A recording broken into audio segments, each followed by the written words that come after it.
فاعوذ باللہ من الشیطان الرجیم بسم اللہ الرحمن الرحیم۔ حضرت عبداللہ ابن زبیر رضی اللہ تعالی عنہما فرماتے ہیں کہ لوگوں، نبی کریم صلی اللہ علیہ وسلم نے ارشاد فرمایا،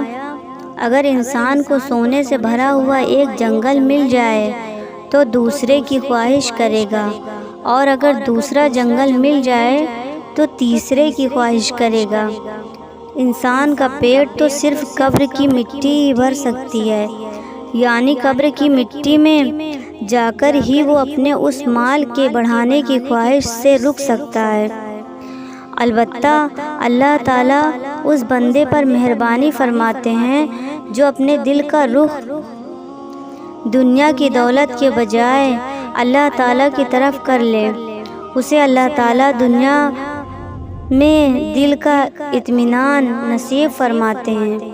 اور مال کے بڑھانے کی حرص سے اس کی حفاظت فرماتے ہیں۔